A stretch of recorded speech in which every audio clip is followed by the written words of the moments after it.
you're a visiting professor there. Mm-hmm. But I Yeah. would love to come. Yes. There are opportunities for you. Like in September, we are anchoring the Nigeria Implementation Science Alliance Conference in Oh, wow. Abuja. Abuja is the capital of Nigeria. So we do that every year in September. So that's one thing to look forward to coming. Oh And my gosh, I would yes, love that. yeah, I know. So, I mean, it's arguably the largest implementation science conference on the continent for now. Wow. So, yeah. Okay, I'm gonna write And that down. in 2024, we co-anchored NISA, which is the Nigerian Implementation Science Alliance, co-anchored the conference with GIS, the Global Oh, Implementation Society. oh Yes. wow.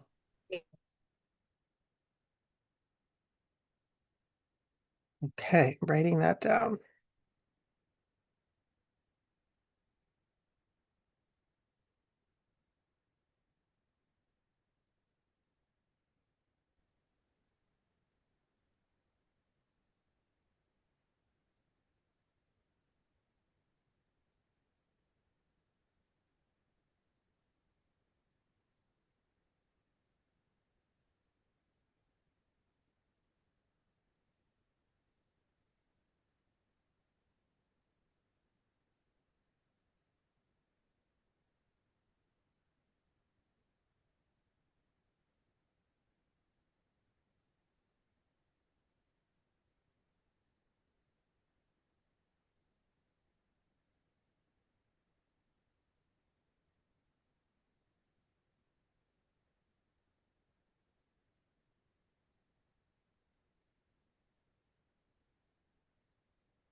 Good evening, Dr. Hamilton. Hello, good evening. Hi, Prof. Thank you so Hi, much. Prof. Hi, Dr. Fosaniaka, how are you? Thank you so I'm much. good. So, Yeah, Alison, Professor Eche is the director of Ivan Research Institute. Oh, wonderful. Yes. thank Pleasure you to so meet much. you. Nice to meet you. We are all excited, and then I've been waiting for this talk for a period of time. I'm one of the people that believe so much in qualitative research because I think that context does matter. And It one of the ways definitely does. to get the context is qualitatively because quantitative research don't always answer the questions for those contexts. And but how you get to do it, how you get to do it well, and how you get to do it sometimes fast enough to inform the next thing that you're doing. So we did something like rapid NGTs, nominal group technique, Uh-huh. and then when we want to raise a quick things, and then I've always been wondering how you could use qualitative research to generate fast information. I know it's a tedious work to do, and how do you ever make it light and make it fast? So I'm excited to see how you do your magic. Wonderful. Thank you. Thank you.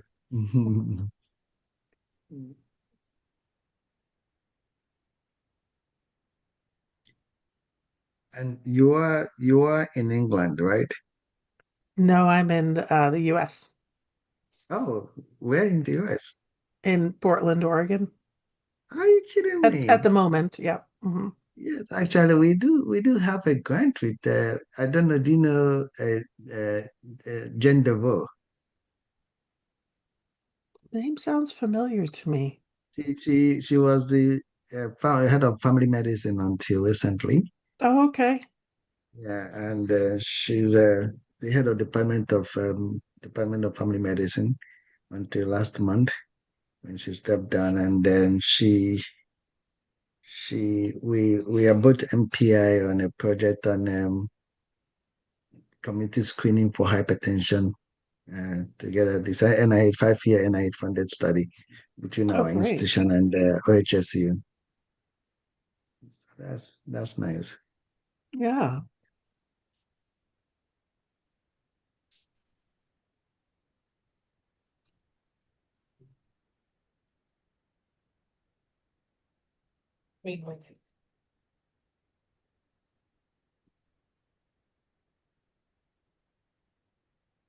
This is one topic that I know that a lot of people would like to.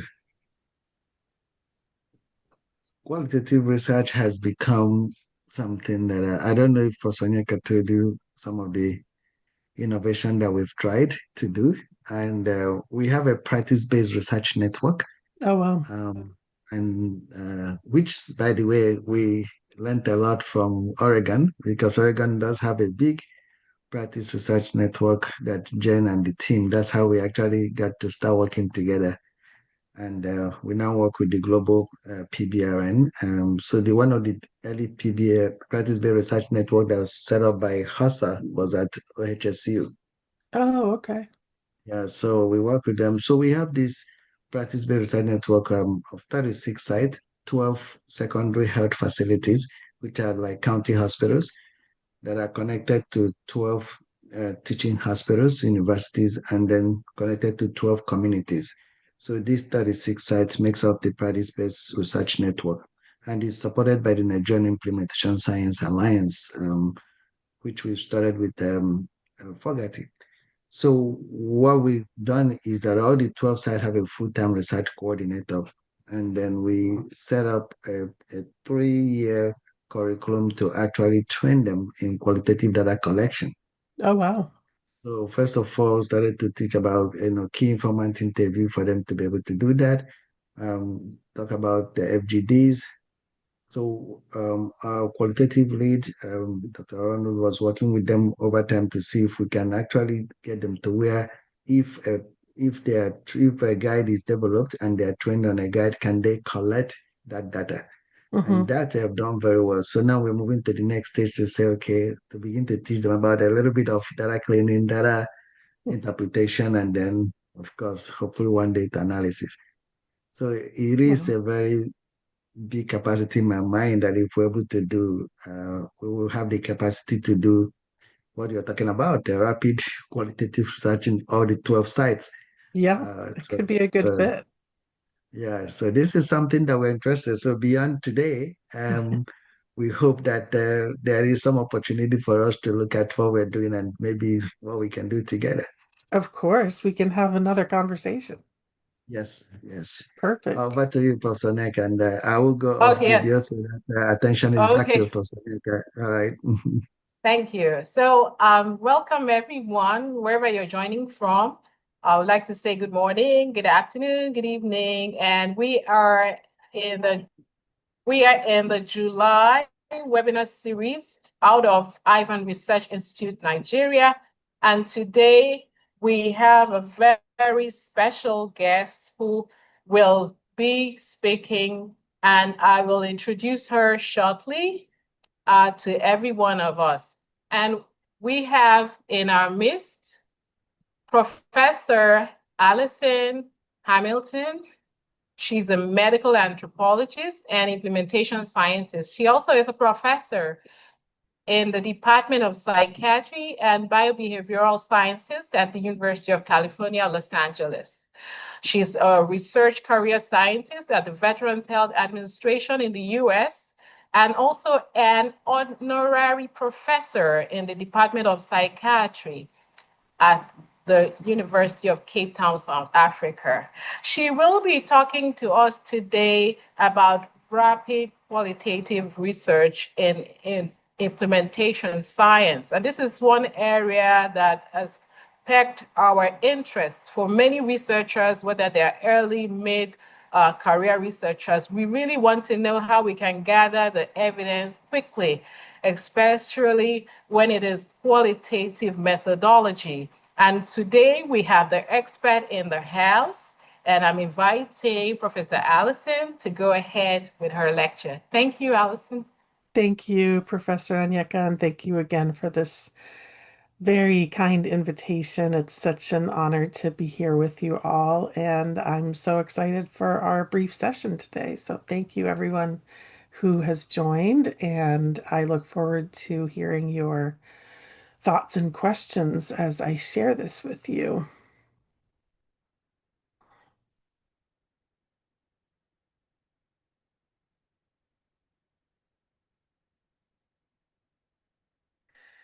Okay, hopefully everything look okay for you? Yes, it's looking okay. Thank you. Okay, great. All right, so welcome again, everyone, and thank you for your interest in rapid qualitative research. This is something that I have been working on for a long time, and it's evolved over time. So I'm going to share a little bit with you about that. As Prof. Onyeka mentioned, I'm an anthropologist, and we are not generally trained to do anything rapidly. So this was a different direction for me to take as I began to do implementation research about 25 years ago. So, what I'd like to do today in our time together is just share a little bit about why we would tailor qualitative methods to this more rapid cycle work. Talk about design and analysis strategies more broadly that are sort of at the foundation of a more rapid approach, and then demonstrate the approach to you briefly using the example of a 1 year implementation project. And then I'll just wrap up by discussing some limitations and some comparative work that has been done on this approach. So, the questions that I have been guided by as I've been developing this work and working with colleagues on it are the following. Not that there aren't more, but these are the ones that have been really guiding me for many years, including how can we use qualitative methods in compelling, rigorous, and efficient and timely ways that will help to achieve impact. How can we facilitate the utility of our qualitative findings, which is an important question in implementation science, and gain insights from those findings? And also, we're often using mixed methods in implementation science. So, how can we integrate qualitative and quantitative discoveries? And this has been another really helpful aspect of a more rapid approach, which is to, when necessary and when appropriate, to combine qualitative and quantitative discoveries, maybe even in one phase of the implementation work. So it's helpful to have an analytic approach that can facilitate that.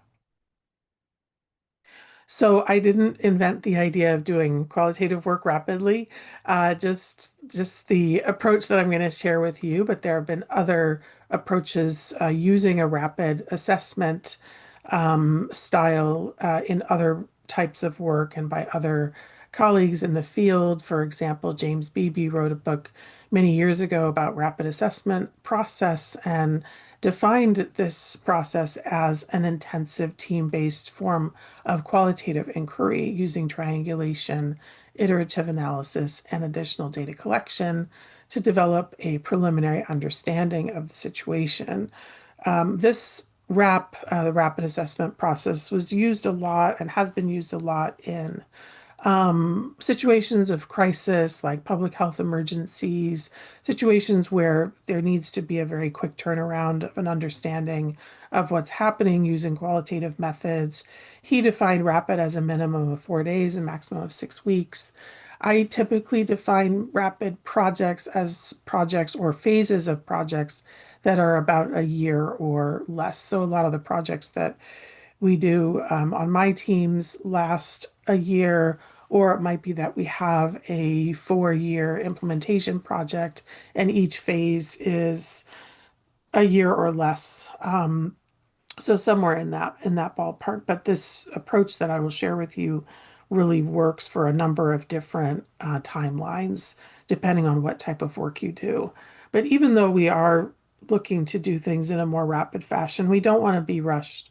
We want to maintain rigor and feel confident about the work that we're producing, even in a more rapid timeline. So, what's unique about this work is that it does tend to be more telescoped and action oriented, and there's a very pragmatic need for the qualitative data. So, we might need the data to help us understand the environment, where an intervention is going to be implemented, what's happening in terms of process while the intervention is being utilized, what is happening in a given setting in terms of how people have been doing things for a long time. What are those usual services, practices, everyday experiences? We need to know that context in order to know where the intervention that we have introduced fits. And it can be very helpful to use rapid qualitative methods to get that quick sense of what are people doing in relation to this particular healthcare issue, this condition, or so forth, so that we know what we're walking into. This work is also typically and preferably conducted by teams. That's going to make it go more quickly. And we may need to draw data from multiple sources. So, as I mentioned, we may triangulate with quantitative data. And so that means that everyone on the team is oriented toward this more rapid turnaround approach. There are trade-offs, as with any decisions that we make with our methods. We may not have as much time during the course of a rapid analysis to critique, to reflect, to synthesize, because things are moving quickly and there's information that we need in order to move on to the next phase, for example. That doesn't mean that we won't eventually take the time to critique or reflect and do other aspects of our qualitative analysis. It just may be that those dimensions are happening at another time frame or in relation to another product that we're working on, maybe later on in the life of the project. So as I was, this is a little bit of history. I won't go on for too long, but as I was starting to do a lot of implementation science, there weren't that many of us to start with who were specializing in qualitative methods and implementation science.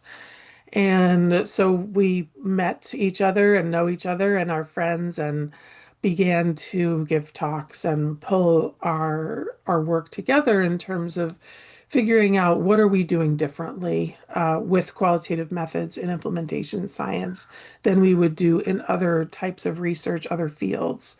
And we developed a white paper called Qualitative Methods in Implementation Science. The link is at the bottom there. It's hosted by the National Cancer Institute. Thanks to them, it's freely available. And it really outlines what's happening with qualitative methods in this field. And we came up with 9 features that you see in the box on the left. 9 features of qualitative methods in this field that distinguish these methods from other applications of the methods in other types of research. And we also identified some needs and opportunities for innovations, including more work in rapid analysis. This white paper was made available in 2018. And even though that doesn't feel like a long time ago to me, it actually has, a lot has happened in the field since 2018. And I'll share with you at the end some very recent developments in the field where we're still, as I mentioned right at the beginning, we're still looking at qualitative methods in an evolving way and figuring out what can we do better, what can we do differently, how can we learn from what we've been doing and continue to improve. Excuse me. So it's very exciting to be part of a just a very dynamic way of thinking about methods and continuing to try to refine what we do and how we do it. So there are so many reasons why we would study implementation processes qualitatively. These are just a few. It's not at all exhaustive, but of course we need to understand how people are engaging with each other. We need to understand people's experiences of processes, how they would describe those processes. We know that process and context are very fluid and dynamic, so it's hard to capture in a scale with quantitative methods, although, when we combine data that we get from many different methods, we can often develop a very rich picture of what's happening. And we know in implementation science, as in other areas, that perceptions are key to what's happening. So if people think that what you are offering is going to work, and they think it will be a good fit for their setting and for their clients, and they think it will be advantageous over what they were previously doing, and it won't be too difficult, and it probably will have the impacts that are desired. Those perceptions are going to have a lot to do with whether they embrace and adopt the intervention, whether they want to try it, and just their general willingness to engage in this process. Whereas if people think it's nothing new, or it's not better than what they were previously using, or it doesn't fit with the organization or with their clientele, that can be a lot more challenging effort to try to implement something if people's perceptions are skewed a little bit more negatively. So it's really important that we know what people think, what's going on in that context, how people relate to one another. So this is not super specific to rapid analysis, but it is important to think before we get more into rapid analysis specifically, about how we're choosing our qualitative methods. What methods have we chosen and why? How complex are those methods? What team members are needed? What types of expertise are needed? When are you going to be using which methods? What resources do you need? Are there institutional parameters that are going to be important to navigate? We need to think about our samples. Who are we getting data from? Where are those people located? When will we be using which methods and in what phases, and why during those phases and not others? One thing that we often struggle with qualitative methods in implementation research is that we might gather more data than we actually need. And we want to be thorough, but also parsimonious with the amount of data that we gather so that it is serving the desired purposes, but not taking a lot of resources from other aspects of the project that may also need attention, time, team members, etc. We want to think about how often we're collecting data and how we will use the data. So using the data has a lot to do with how we will analyze the data and when the analysis will take place. One of the, typical ways that we may have historically done qualitative projects is to collect all the data and then analyze it after, later in the project, maybe even years down the road. That's often happened in many anthropological projects. And that doesn't really work for implementation research. We need to learn as we go, depending on the design. And often we need to apply our findings almost in real time to really know how to proceed with the next phase, with the next aspect of our study design. So I really like to think about methods on a spectrum, all the way from unstructured methods to structured methods. If we were to draw this line out to the right, we would be getting into quantitative methods. But even if we just think about qualitative methods here, I was trained in more unstructured data collection methods, but where we find ourselves with qualitative methods and implementation research is more in semi-structured methods, at least historically. This is changing, and I'll bring up some examples at the very end of some work that's coming out that's advocating for more work on that more left side of the spectrum. But I would say historically and per systematic review, that was done fairly recently. Most of the methods that we've used in this work have been more semi-structured and even structured in nature, which is a very important aspect of rapid analysis, which I'll share with you in a minute. It could be that even in some of our methods, we're using some more structured elements. So for example, we could use some type of structured activity in focus groups, or we could include just a few. I wouldn't personally do a lot, but we could do maybe just a few rating or ranking questions in the context of a semi-structured interview. And we can also think about our sampling in terms of the nature of our data collection efforts. So when we're using purposeful sampling and interviewing people who we might think of as our information rich, that might limit the number of people we interview. And again, going back to that idea of how much data do we need? Do we need to be very inclusive of everyone in this environment, or do we need to focus on the people who know the most about what is of interest to our implementation effort? And there will be different choices at different times. Even if we're doing observational data collection, we may want to build some structured elements into that. So for example, templated observations or structured ways of taking notes so that things just become a little bit more organized and more analyzable with that rapid time frame in mind. So, rapid qualitative analysis, what we're here for today. I began teaching this about 13 years ago, really because I saw in several implementation projects that I was working on that my usual ways of analyzing data were not, they were not fast, simply not fast enough, and they were not sort of applied and practical enough. And so I began thinking about ways to work with data that would support our implementation efforts. And so I had an opportunity to start teaching this a little over a decade ago. And as I mentioned, things have very much evolved over the years since those times.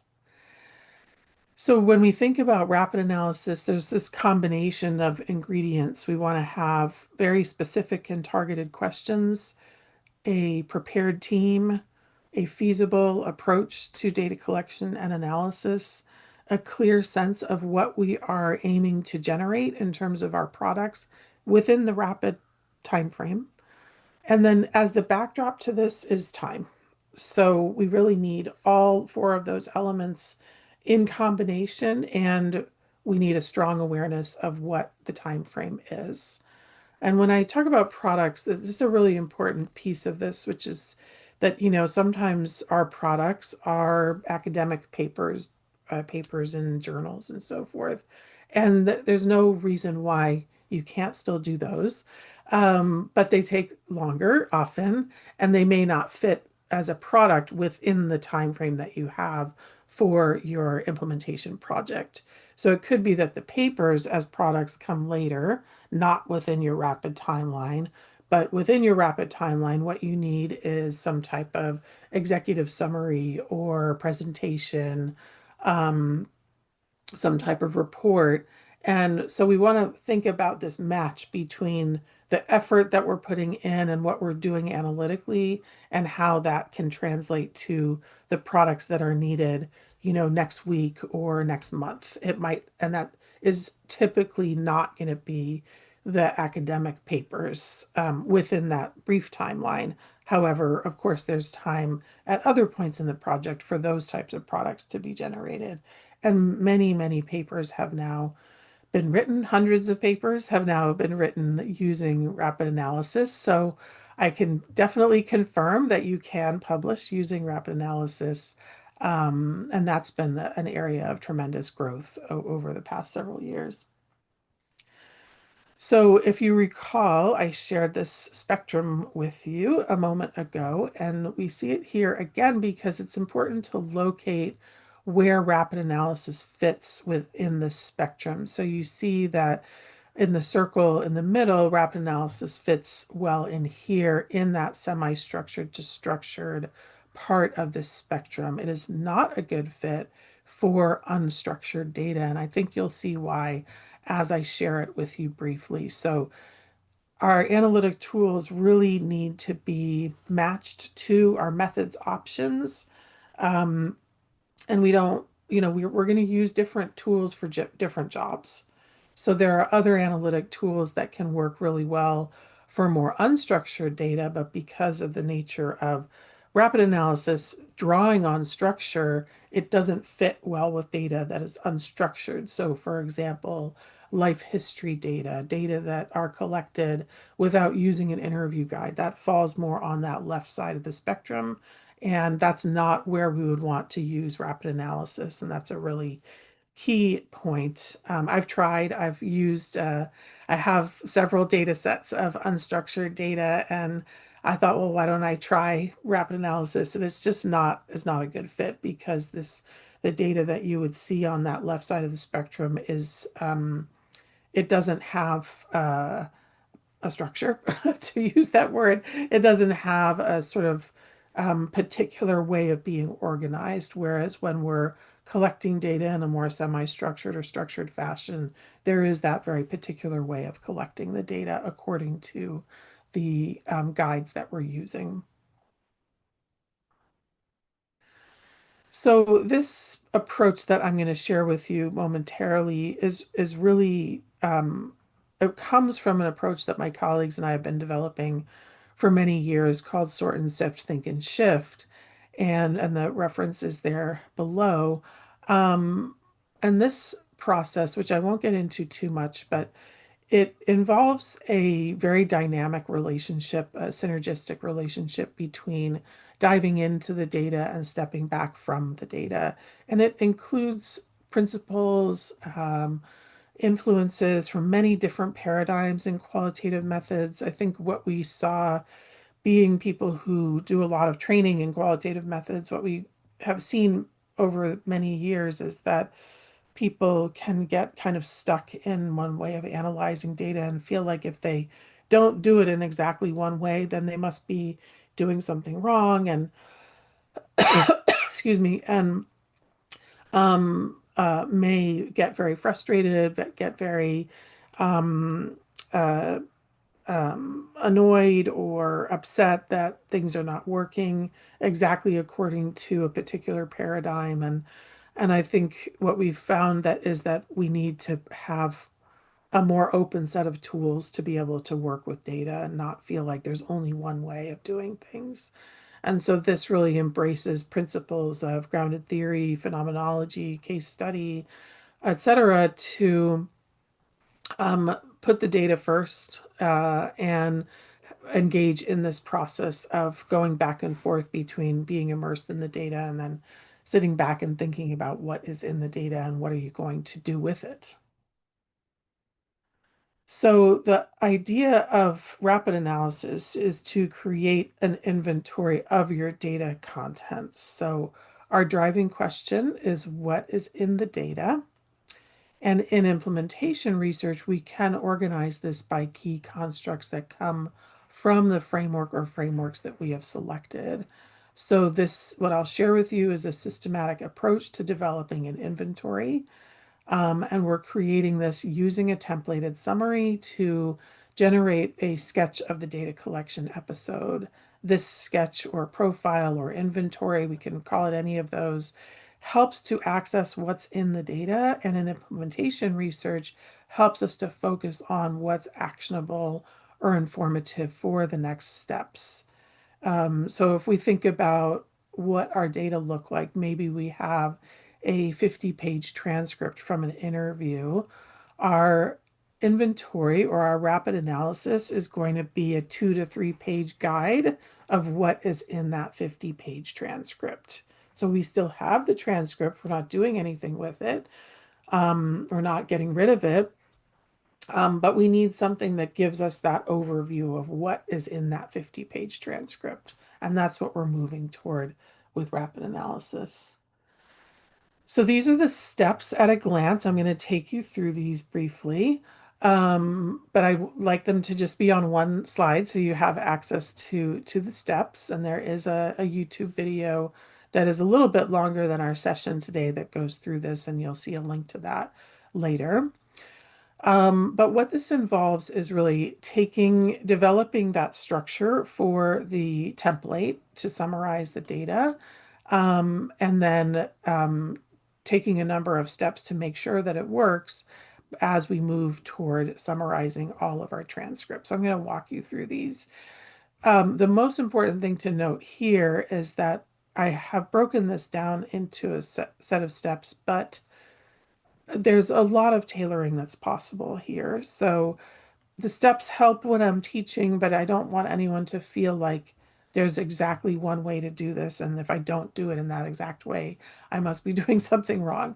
There are ways that you can tailor and adapt this for your team, for your project, to make sure that it's a good fit for what you're doing. And that's totally fine to tailor and adapt this. And I'll tell you what I think is very tailorable. And there are just a couple pieces of this that I would say are absolutely necessary every time you use it. So the project that I'm going to use to demonstrate this approach is a project that my colleague and I did several years ago. We wanted to develop a tool to screen, it was specific to women at the time, to screen women for potential vulnerability to homelessness. And so it was a very brief screener that we wanted to develop. And there were other things happening in the system to identify potential for homelessness, but they weren't picking up on indicators that might have actually prevented a woman from becoming homeless early enough in this process. And so we wanted to develop this tool and pilot it in one healthcare system.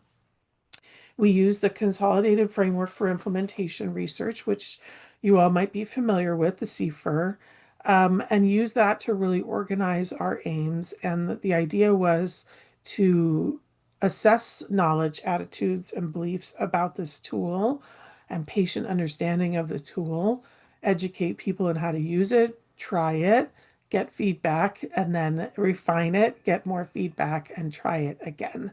And so you see at the bottom there that our products were not academic papers. They were reports on the process. They were responses to the intervention and the development of some early stage implementation strategies. So this is just another way of seeing our phases that you see on the left that correspond to an earlier version of the consolidated framework and what we were doing in each phase, the types of data that we were collecting and the purposes of the data. And we did 2 cycles of data collection for this project. So what I wanted to show you here is how we thought about putting the interview guide together. So there's a domain within the CFIR, and again, this framework has been updated, but at the time of this project, it was still the original version, 1.0, CFIR 1.0. Now there's CFIR 2.0. There's an intervention characteristics domain. And so as I was sharing before, there are some aspects of what people think that we really need to tap into in our qualitative data collection. So things like usual practice. What are you already doing to understand potential vulnerability to homelessness? Do you think that what you're doing is working? What about a tool that might offer a different way of doing things? And we showed them the tool and we asked them about their perceptions of the tool. Is it too complex? How should it be done, etc. How does it compare in terms of relative advantage to other screeners? And how might it fit within the usual patient flow? And so our constructs that you see on the left correspond to that framework, and we design questions that help to operationalize those constructs. And so in implementation research, this is a pretty typical way that we would organize our interview guides so that we know that we're taking the framework that we've selected, whether it's CFIR or something else, and asking questions that help us get at those particular constructs. Okay. So this is the same table that you saw in the previous slide, but what I've done is added a column to the right. So our first step in rapid analysis is to create this templated summary. And our first step is to create a neutral domain that corresponds with each of the interview guide questions. So you see on the right is sort of the more user-friendly version of the construct. Now, there are some, as I'll share with you later, there are some who do rapid analysis using the constructs, for example, that you see on the left. I don't tend to do that in my teams because not everyone on the team is necessarily familiar with the implementation frameworks. And some of the frameworks have constructs that are not immediately and intuitively intelligible. So I really like to have domain names that you see on the right that are very close to the question, sort of a very short or abridged version of the interview guide question. There's one exception here. I did use relative advantage. I was doing these summaries and I know what relative advantage means, so I kept it as that because that just seemed to be the easiest way for me to remember what that question was about. But for the most part, I'm going to use domain names that correspond to the question, but I'll always have this table available so that I can map back to the constructs from the framework when I need to do so. So this is what a templated summary looks like. So we're going to draft that summary template. And you see the domains that I had put on the right side of the previous table are now kind of the topics. We could think of them as topics or domains. And each of them is put into this summary. This is in Word. One of the things about rapid analysis that was important to me was that it doesn't involve specialized software that can be expensive. It can be hard for people to learn. And I wanted something that was very accessible. Sometimes we've had projects where people are involved in analysis who are from the community. People are involved from many different aspects of a project, and I don't want people to have to learn special software to be able to work with data. So we do this in Word. And then you're just going to place bullet points that summarize the interviews underneath each domain as relevant. We also include a section at the end called something like other observations for anything that may not fit into the domain, and you can include space for important quotations. What you'll see in the example I share is that we take small pieces of quotations for these summaries. If we start using entire paragraphs of important quotations, the summaries become very long very quickly and they become less accessible. So instead of including a full quotation, we'll include reference to where that quotation can be found within the transcript. So after, and I'll show you an example in just a moment, after you develop the template and draft it, this is one of those steps, or probably the main step, I would say, that you should not skip and that you should not dispense with. You need to make sure that the template works. And so what we typically do is everyone on the team who's going to be analyzing data takes the same, let's say, 3 transcripts and tries to summarize those transcripts using the template that we developed. And we ask a few questions. Do the domains make sense? Are any of them, incorrectly labeled? Do we need to change the wording a little bit? Is it easy to use? It should be easy to use. That's the whole goal here. And how long does it take to complete it? Now, I've gotten into a little trouble by saying it should take an hour to complete because, of course, it depends on how long the interview is, how good the transcript or the notes are, how much the interviewer stuck to the interview guide. So can I actually find these domains? Did the questions appear within the transcript? So there are a lot of caveats to this hour idea, but we do track how long it takes to complete the summaries. And if it's taking someone 4 hours, they're probably putting too much into this process than we really need. And if, on the other hand, it takes 15 minutes, they're probably not capturing as much information as we would want to see in the summary. So an hour, give or take, from a 45-minute interview that has a strong transcript for it, and the interview was done according to the guide. So a few considerations there. And we also want to look at people's styles for doing this across the team. Um, it might be that I have 3 bullet points under a given domain, and Prof. Onyeka has 8 bullet points. That's not to say mine is better or hers is better. It's to say why are we doing this differently, and how can we get to a place that's more similar? It doesn't have to be the exact same, but we want it to be, the styles to be more similar. And we want to make sure that we are capturing people's words in snippets of quotations. It's also really important to note in our summaries whether the question was asked, because you may have a domain that seems to be empty, and that's because the question was not asked, and that's okay. But you do want to note that that is what happened. That's why it's empty, and you'll see why in a moment. On the other hand, it's also very helpful in your summaries to note where an interview has a lot of data, where there are fantastic quotes, and you can add line numbers from your transcripts, and other cues to know how to go back to your source data and find more of that context. So this is what a summary, just a piece of a summary, looks like.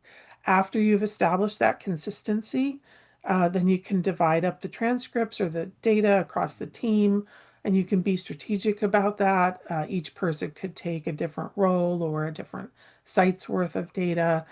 And so this is how it starts to look once you fill it in. So when we ask about currently used screeners, the person who I interviewed said just the one we have to use, about whether they'll be homeless in 30 days. Does that screener work? And they say it has identified a few patients who are at risk of being homeless, and the line number references there are going to refer to the transcript so that you know exactly where to go for more information. And we asked them about how does this tool, which we call the V tool, look to you? And the person said it's good because it's short. So this is just a small piece of a summary, but if you can imagine, there's a very long transcript, and then there's this summary that encapsulates what the person said during that interview. So it's sort of like my guide to accessing what is in the transcript. So good summaries are brief, probably 2 to 3 pages. If they start to be 7 or 8 pages, it's going to stop being rapid, because there's just more in it. And the key of having a template is that it's organized, but you still want it to be thorough. You want all of the major points to be captured, and you really want to stay true to what people's words were. We don't want to introduce a lot of interpretation into the summaries. We want to keep the summaries very, very literal to people's words. And after I read a summary, I should have a pretty good sense of what the person talked about. Will I know everything that they said? No. If I want to know everything they said, I'm going to read the transcript. But if I want an overview of what they said, the general ideas that they shared, I should be able to get that from reading a summary. And our summaries should be useful, providing us pointers for what is in the transcript. These are just some instructions, so those will be available to you in the slides. And then the next step that we often take is to transfer our summaries into matrices or tables. Matrix analysis has a strong history in qualitative methods. Again, I didn't invent it. It just is a good fit for what we do in rapid analysis. And so we set up the matrix in a way that will make sense for the analysis. And I started doing this because, especially in mixed methods teams, I did have people who wanted to know what was in the qualitative data, but they were not going to read the transcripts. They simply didn't have time and didn't feel like that was, necessarily how they wanted to spend their time, but they did want to know what people talked about.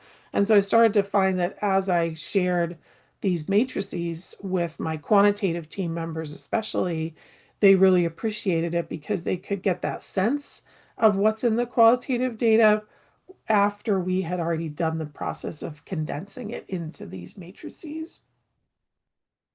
So this is just what a little bit of a matrix can look like. So you see across the x-axis are those same domains that we had in our summary template. And then we start building in a row for each interview and just transfer the bullet points into the matrix. And when we were doing this project, we actually, thinking back to the products that were high priority, our first round of doing interviews, the main thing we wanted to do was learn what did people think about this tool.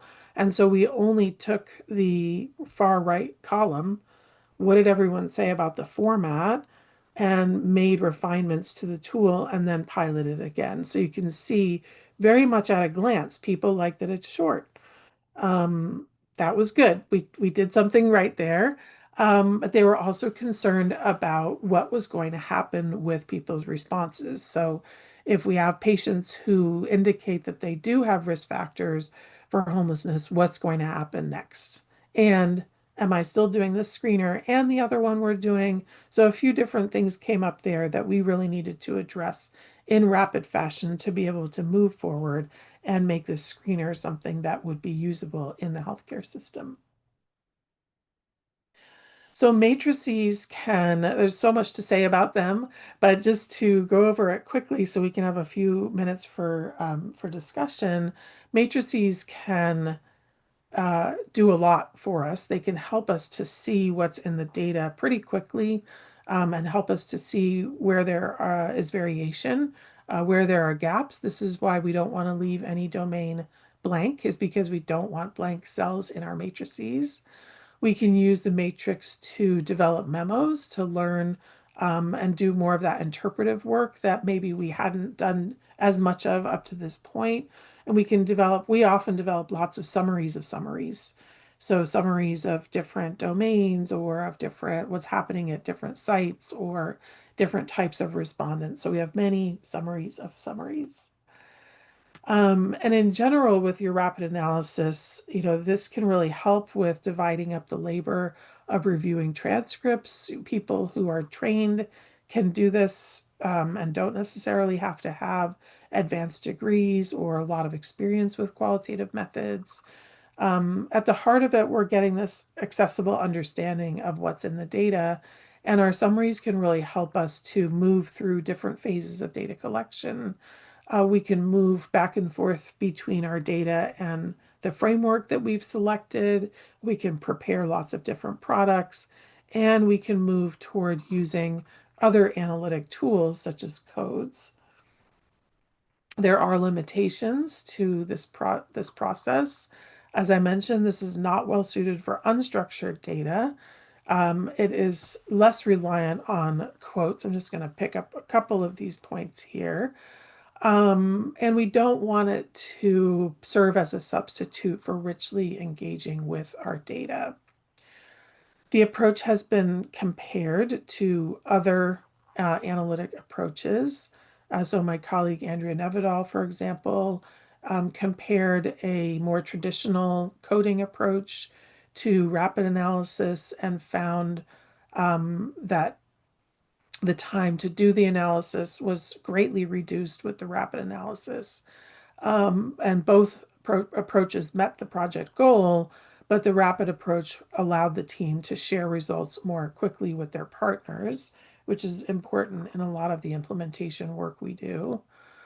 And there's just a little bit more here about this, which I won't get into now, but it's a great, great paper if you're interested in the details. And then I just wanted to share that my team and I developed a framework for assessing rigor using rapid analysis with the acronym PARCA. That is open access in implementation science. And then another team and I developed a more rapid approach to rapid called the rapid implementation feedback approach, which takes rapid analysis and increases the turnaround of particular types of information for proactive implementation, planning, and tailoring. And then I just wanted to mention some very recent advances in qualitative methods in implementation science. So I had shared with you before that most of the work in this field has been more of this semi-structured to structured data collection, but the emerging aspect is really now emerging very recently. My colleagues and I wrote a paper, the first paper there about maybe drawing on a larger set of qualitative methods in implementation research, moving beyond just interviews. So there's a lot of guidance in there. And then there are two very recent papers about how we're using qualitative methods and kind of rethinking this idea that we would emphasize more of the deductive qualities of this work. So I highly recommend taking a look at those. So just to close us out here, I wanted to share a few closing thoughts. We have to be familiar with our data in order to do any type of analysis, and we want to have very clear goals for what we're doing with the data. We want to make sure that rapid analysis is a good fit, that it's the right set of tools, and know that you can tailor this work to your study designs, and that I'm always interested in innovations that people develop in this area, so I hope you'll feel free to share those. I just want to acknowledge some funding sources, and here are some references that are helpful with this type of work. This is our YouTube playlist where we have lots and lots of different methods workshops available for free on YouTube. One of my most favorite things. And I want to thank you so much. So thank you. And Prof, we can see if there are any questions or Yeah. comments, if that sounds good to you.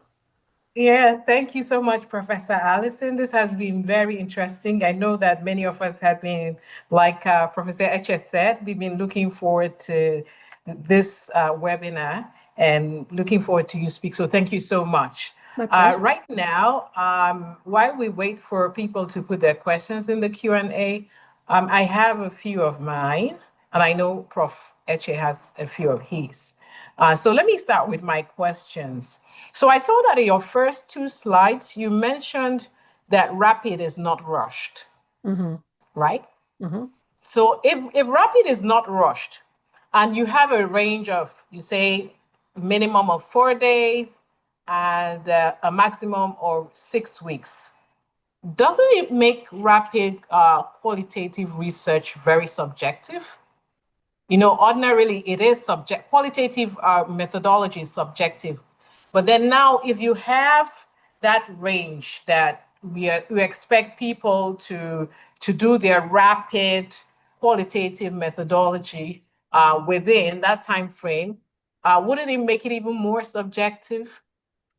Great question. So I want to think about a couple different parts of that question. So the time frame, the 4 to 6 weeks was really from that early work of James Beebe, but Okay. that was his definition of rapid, but we typically find that our phases might be 8 months or 6 months or a year in implementation research. It's pretty rare that our phases would be so quick, but I've definitely taught a lot of people who are in more of that very rapid turnaround timeline.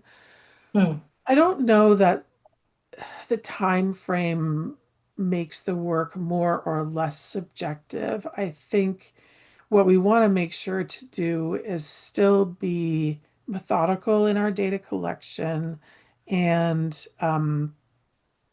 appropriately rigorous. So we don't want to do things quickly without thinking about Engage. the spirit of inquiry that we want to maintain with qualitative methods, and without thinking about how the work is designed to generate the products that are needed. I think that all methods are subjective, quantitative too.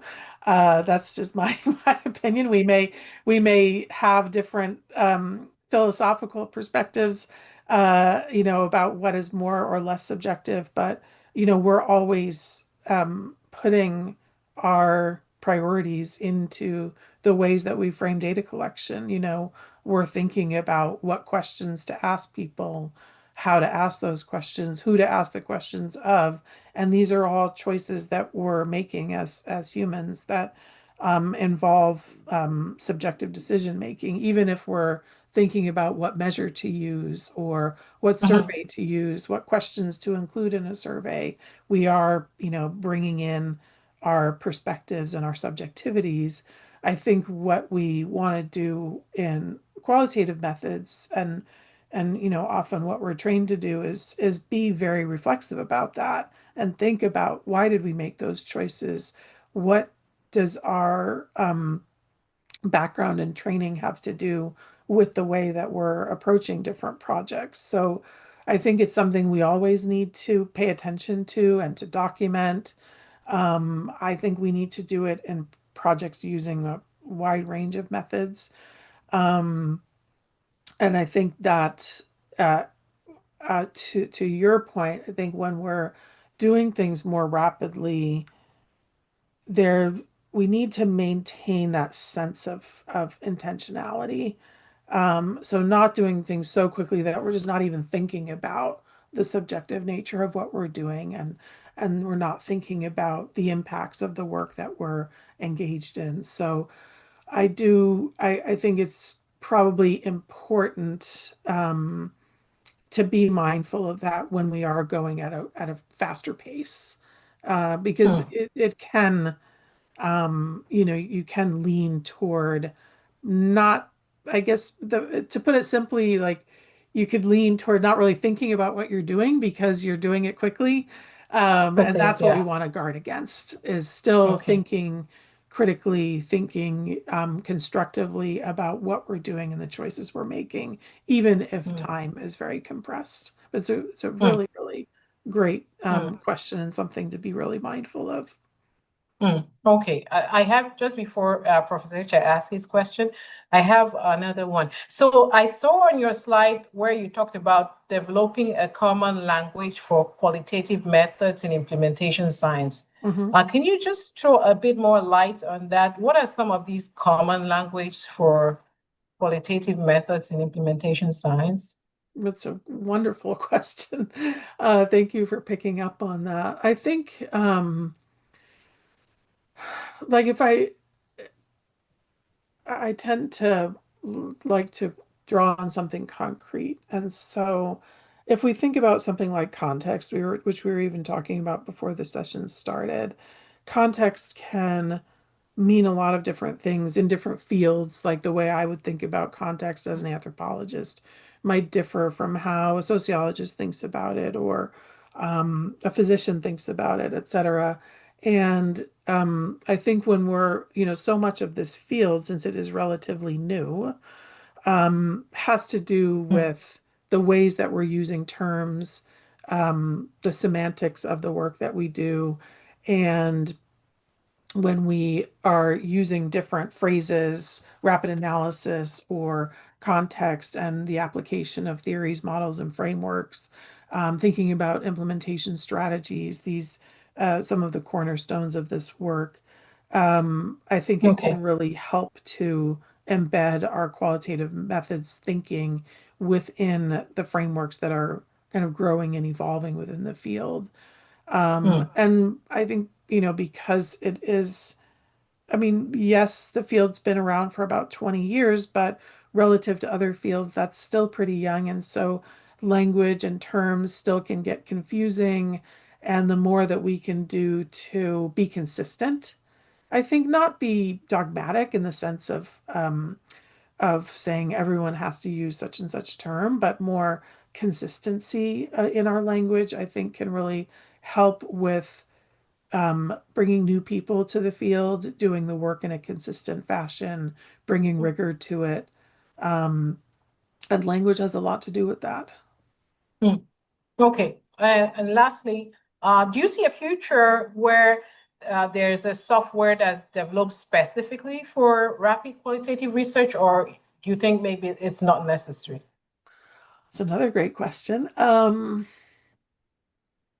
I mean, where people ask a lot of questions along those lines is the potential for AI to do rapid analysis, which is not going to be my favorite way of doing this work. There's more and more work coming out that looks at the potential for AI to be involved in qualitative analysis, whether it's rapid or not.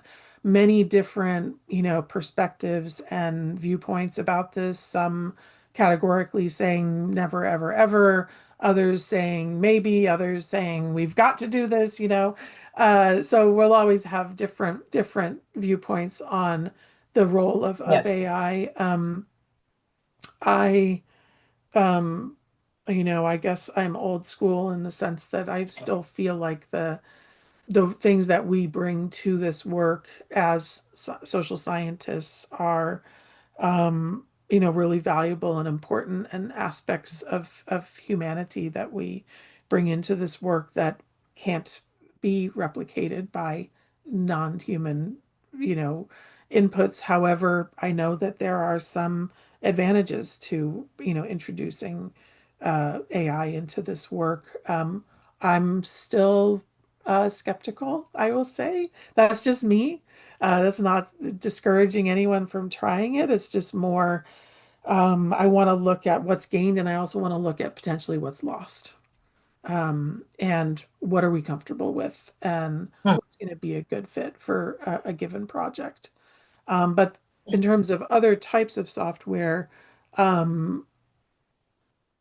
I mentioned, I really wanted this to be something that people could engage in without having to learn specialized software. That was really important to me. So I still feel that that is a key aspect of this. But I have lots of colleagues who do use software when they're doing their rapid analysis, like Atlas TI or NVivo or MaxQDA. So QDA. it can be done. You just don't necessarily need to use it to do a good analysis.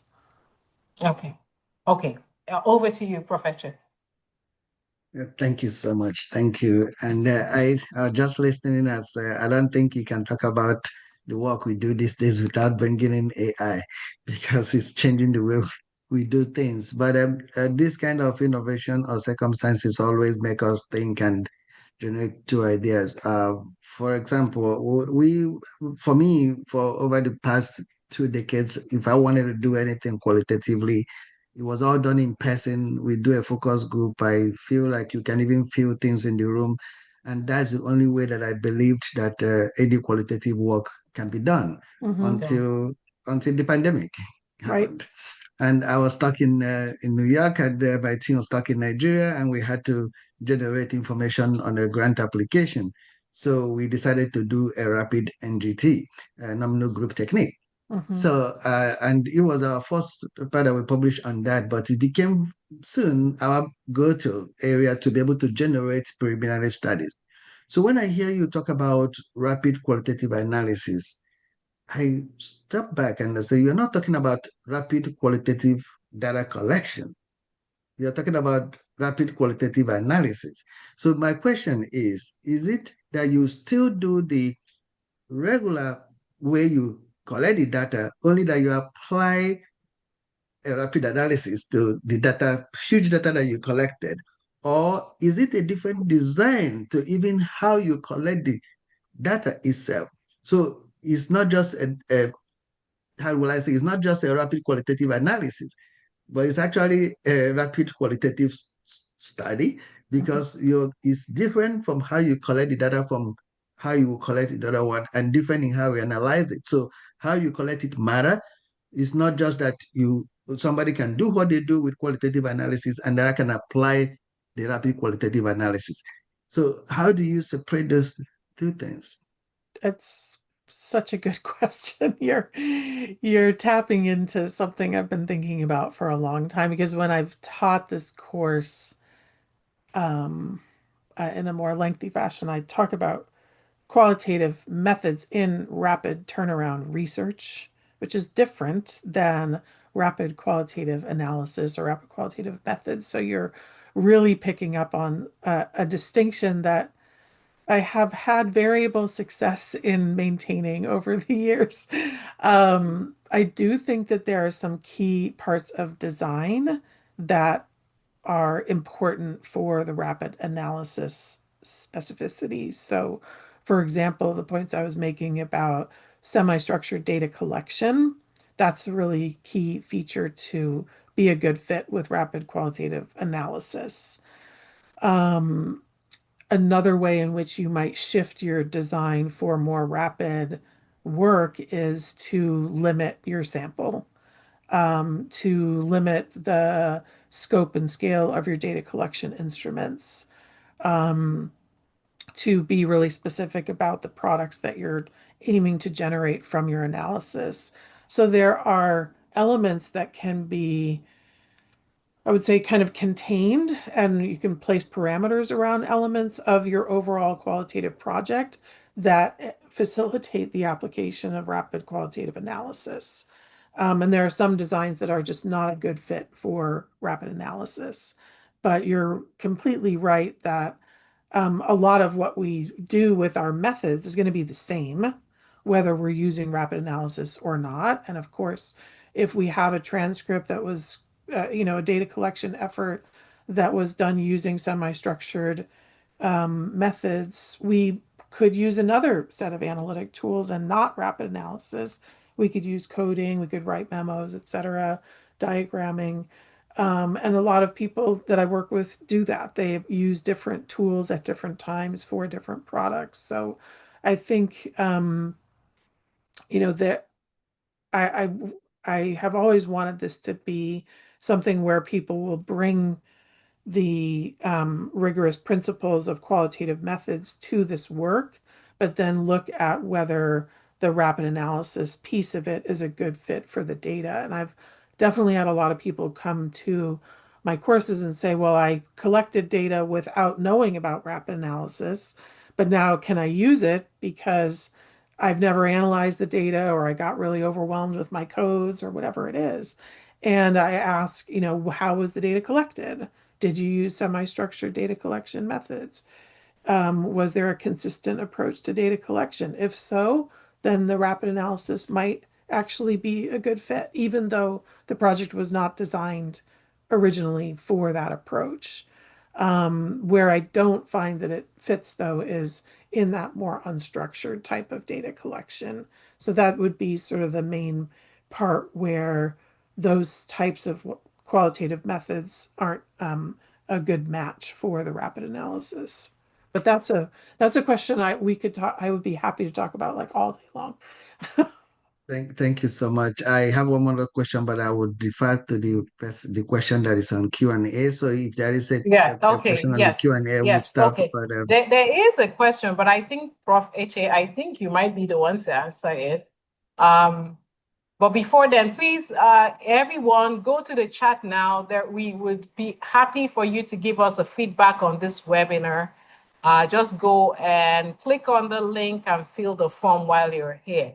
So, Prof. Alison, there's a question from Solomon. He says, good evening, all. This has been so insightful.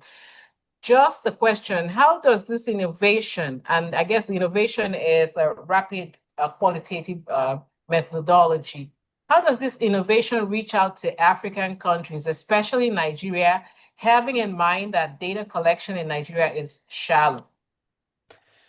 So he says, how do we get to import this innovation called rapid qualitative methodology for research in Africa, especially in Nigeria? What would be the best way? Sessions like this, Yes. and Yes. more collaboration, Yes. more co-design, which I would absolutely love. Yeah. As you heard, I've been doing work in South Africa for several years and have done rapid analysis trainings there, in different training programs. And I think that there will be more innovations as we apply these approaches to the types of research that you all are doing. And I would love to hear about that. I would love to be part of, helping and supporting the growth of this work there and thinking about how it might look different. What kinds of things need to be considered in terms of resources? You mentioned data collection being shallow. What kinds of things can we do um, to inform qualitative methods in the work that you all are doing? I think it's an incredibly exciting frontier for us, and would be really, really happy to have more conversations and look for opportunities to collaborate. It's very exciting to me and what I really want to prioritize in this latter part of my career, I guess. Starting to feel a little old when I say that, but it's true. This is the direction that I would love my work to go in. So it's very exciting to be among you all and hear that this might be of interest to you. So this Thank is you. this is this is where I think you may look back at what you just said and say, Kai, I shouldn't have said that with Eche on the line. If David Chamber was here, Gregory Aarons was here, or any of them, they would have said, don't say that to Eche because then you are going to Abuja. Uh, you know, I I'm which, ready. so the Nigerian Implementation Science Alliance is a decade now, and that is somewhere in Nigeria that we all through all the regions in Nigeria and now extended to the rest of Africa, where we actually have been pulling together to do exactly what you're talking about. Because the answer you gave was exactly in your first slide. You said the key ingredient, and you said a prepared team. That Mhm. is one thing I captured there because when I learned this is even when we did an NGT, as the person who asked the question was happened, the biggest thing to it's not a shortcut because that's something people begin to think about. Right. Oh, I don't have to learn all of this and NVIDIA, all of this. I can just do a rapid qualitative analysis and my answers I can publish. Then that is done. Either of them, you still need a very well prepared team. So Yep. you need a team that understands. Even when we did rapid engine, people saw that 2 hours, 3 hours. But Professor Nick, I will remember, it took us Mhm. days and days to prepare for that meeting so that it goes Yeah, as well as we as we it wanted did. to get it done. It took a lot of time preparation. So there still have to be that well prepared thing, which again brings me back to the question the person is asking. So the Nigerian Implementation Science Alliance will be starting a PhD program in implementation science, which will be the second one in Africa. The first one is at the University of Nairobi in Kenya.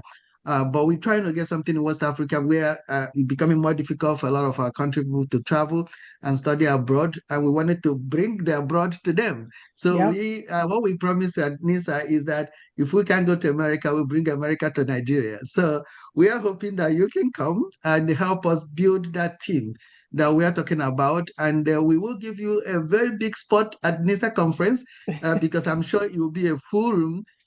Because yes, qualitative research is hard. It is not something you actually have talked about dragging a lot of people. I'm not a qualitative researcher, but I understand the importance of it. And I Hmm. trained with my MPH to learn about it. But it's like someone who did MPH suddenly thinking they're now a biostatistician because they got an A in statistics. No, they're not. So I don't think I'm a qualitative researcher, but I know a lot about it to understand the importance. So I do believe that that is something most times when we do studies in Africa, one of the things we add to the literature that is important is the importance of context Hmm. in the selection of the implementation strategies. You can select what works in the US, in Europe. It's different in Nigeria. And why it's different in Nigeria is because of the context. Yep. And to understand that context, qualitative research helps you a lot. So I think having a well-prepared team is key to being able to contribute that way because you now have a team that can do that. So I am going to take you the offer of a side discussion later about coming Yeah. back. These things that we do every month is supported by the Nigerian Implementation Science Alliance, which is supported by more than 25 universities in Nigeria, implementing partners in Nigeria, and the government agencies in Nigeria. It is our way to liberalize skill development, we call it, instead of capacity development, because it is among people who have the capacity already, but to be able to move them to the finish line. So hopefully we'll have you back again. So my question, if there are no other one, Onyeka, if there is, no I'll other one. stop. Go But ahead. if Go there's ahead. no other one, my question to you, and before we end, is you did say something about you have to have a specific product. So to me, what I heard was that product selection is very important to when you decide to whether you're going to do a rapid qualitative analysis. So if I had a 5-year study that I've been conducting, maybe a qualitative research at the end, rapid qualitative analysis may not be the answer to that, right? But if I was trying to also understand something that is happening in real time, give you an example. Suddenly, no, USAID was gone and all PEPFAR program was suspended across the world. And if I wanted to understand the impact of that happening in rapid time, I will feel that that would be a place I could apply a rapid qualitative analysis to be able to say, okay, let me get all the PEPFAR supported partners, let me understand the impact, let me get this in done, let me in real time, quote, be able to produce information that inform that discussion as it's happening, that the impact that will happen. So those will be in kind of policy brief, those will be in kind of memos. So how do you really carve out? I'm just saying so that people can understand that the importance of product selection as you're trying to decide about how do you select the products that are best fit for rapid qualitative analysis? No, it's another excellent question. And the reason why it's important is that we want the effort that we're putting in to match what we're trying to get out in that time frame. So to give another example, before implementation starts, in pre-implementation, we need to know what people think about what it is we're introducing. So for example, we just completed a study where we had an intervention to prevent prenatal depression. And so we needed to interview people at our sites. We had 20 sites to hear, what were they doing to prevent prenatal depression? What did they think about what we were going to offer? What did we need to know about the context in each of those 20 sites? Who works there? Who's responsible for this population? What is the connection between primary care and mental health care? A whole bunch of questions. And our goal with that data collection and analysis was not a paper, which wouldn't really help us, right? What we needed was a report of, here's what's happening at these sites. Here's what we need to know about who should be involved. Here are some of the barriers that people have identified toward this intervention that we need to try to address in our implementation support and efforts and facilitation. And so that's how we developed the rapid implementation feedback report that I cited toward the end, was to give us that product that was a very user-friendly overview of what we need to know. And so our analysis was very geared toward those reports so that the rest of the team that was responsible for implementation at the sites could take that and say, okay, at this site, we need to be aware of this. And at this site, we need to be aware of that. And we need to take, these different factors into consideration. And so we really tried to match how the team spent its time analyzing the data with the report that we were ultimately in need of to move forward to the next phase. Yes, we've written papers about it since then, but that wasn't our goal at the time. And so I think that really speaks to what is the pragmatic need for the qualitative data, what form would be appropriate. So, for example, maybe what I need is a 10-minute presentation to my policy partners. And so I don't want to do, months and months and months of analysis to generate a 10-minute presentation, right? I want to kind of line up the effort that I'm putting in, the things that my partners want to know about, with my steps in the analysis, and then my report, which may take the form of, 10 slides in a PowerPoint presentation. So it's really thinking about what is that correspondence between the effort that we're putting into the analysis and that product that we're generating maybe within 3 weeks or a month or 2 months, and maintaining an awareness of what else can be done analytically. But we're going to focus on this because the product that's due, really, it's what has a due date? Is it a due date to my internal team? Is it a due date to my partners? Is it a due date to the government? And what are they going to expect and need to want to see? And how can my efforts and the team's efforts be aligned with that particular goal? So it really helps to think ahead to, this is due in a month. What steps are we going to take to get to that deadline that's in a month? So if I'm hearing you, and as I was listening to you, an idea was coming to my mind where I could potentially use rapid qualitative analysis. And I want you to tell me that I'm wrong, but I'm going to say what I'm thinking. So one of the things that usually even when you have funding for projects, you usually don't get space to do it is actually stakeholder mapping. Mm-hmm. And when you really want to be able to map stakeholders, and then this is something you say, oh, we did a stakeholder mapping. I'm always to say, how do you should know who is, so how do you map the stakeholders?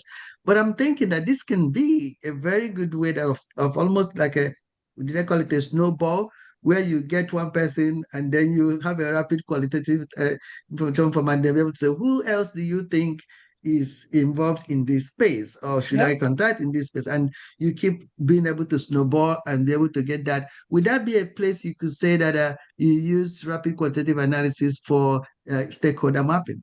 Yep. Absolutely.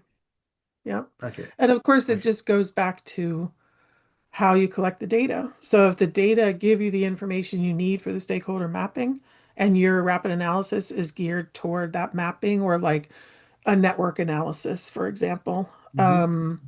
it works really, really well. I've seen many people use it for that purpose. Yeah, it is a Thank very, you so very much. relevant application of it, definitely. Or strategies, if you want to map strategies, you want to figure out what strategies you need where for implementation.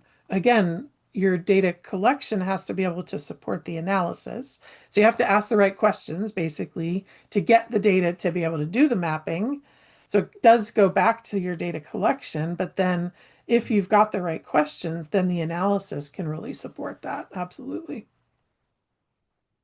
So And by the way, Nyakasi, I have and been then, telling Greg Aarons to Yes. take me to Nigeria for a few well, years. So he that knows that I you want to come. And I think you this is you come all in, starting to come together. you come Maybe in. Greg will bring you when he's coming next time. He's We'll I he's have will to gonna be talk to plan there him in that about that. in September. in September. Um, Well, I don't know if I can come yes. this September, but But we we can can look plan it at for every a, September. Every September we have this NISA conference, and then the beautiful thing is that every year NIH has sent in a program officer to help us in terms of the capacity building, and this is what we're going to be talking about tomorrow.